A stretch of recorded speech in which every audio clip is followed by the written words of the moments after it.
If you've got eggs, you've got dinner.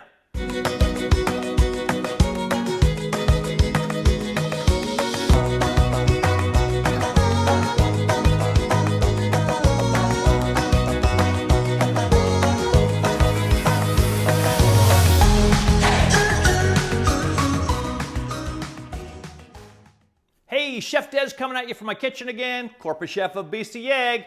And that's right, if you've got eggs, you've got dinner. What I have here is a little bit of leftover chili from our dinner last night, but there's not really much in there, and I want to be able to stretch this out for the whole family. Let me show you a very simple solution. I'm going to turn this into a chili frittata. This is so easy, so quick. You're gonna love this. The first thing we're gonna do is we're gonna take an 8x8 baking dish. I'm just using a cake pan here, but a casserole dish, something like that is totally fine. And we're gonna line it with parchment paper. Usually what happens, you push the parchment paper in and it just pops out again. So let me show you a good trick. Crinkle it into a little ball, unfold it. Do that one more time. Unfold it again. And now you'll find that it'll sit in there a little bit better. It'll still pop out a little bit, but for the most part, it's gonna stay put. To make it really easy to release this frittata, I'll just take a little bit of baking spray and spray it in there as well.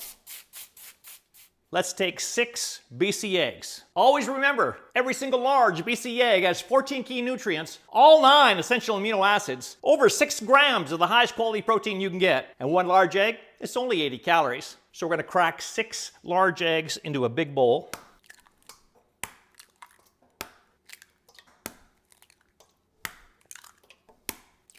And we're gonna beat them up. So here's the trick for making a successful frittata. You can make a frittata out of anything leftover. Leftover pasta, leftover chili, maybe you have some thick stew, anything like that. You have to have enough eggs in the ratio of eggs to whatever you're making the frittata out of. So we have 2 cups of leftover chili and 6 eggs. If you're gonna make it out of stew, then 2 cups of stew with 6 eggs. Leftover pasta, 2 cups leftover pasta, 6 eggs. You get the picture, right? You have to have enough eggs to make it as a binder so it sets up so you can cut it into squares and it'll hold on its own. So we're gonna take the 2 cups of chili that we have left over and we're gonna add it to those 6 eggs. And to that, we're just gonna add 3/4 teaspoon of salt. That's to season up the eggs, along with a 1/2 teaspoon of pepper. And we're just gonna combine all that together. Remember that the chili is already seasoned, so we're just seasoning up the eggs. And then we're going to take our mixture here and pour it into that prepared dish that we have.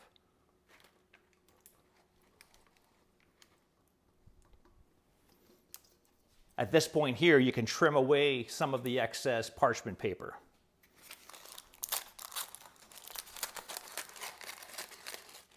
Then on top of there, 3/4 cup of grated cheddar.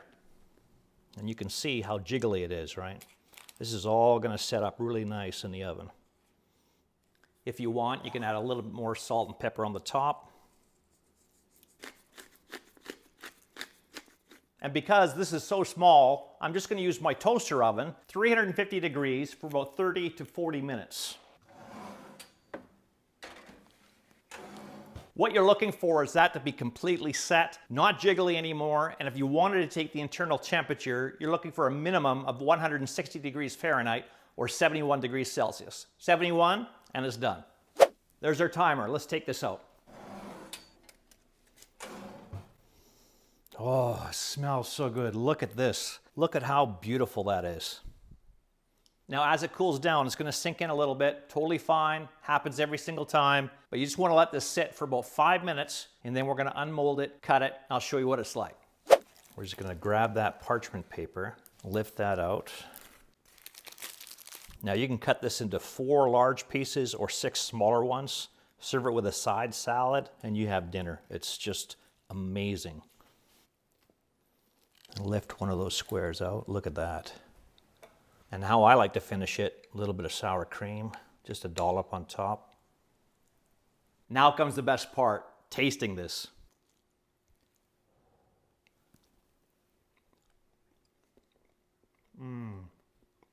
It's amazing that you get the chili flavor all the way throughout, even though it was only 2 cups of chili. And this will easily extend your family budget. Make sure you're checking out the website at bcegg.com for a whole bunch of other great egg tips, tricks, and recipes. And this is Chef Des signing out. Where are you getting your protein from?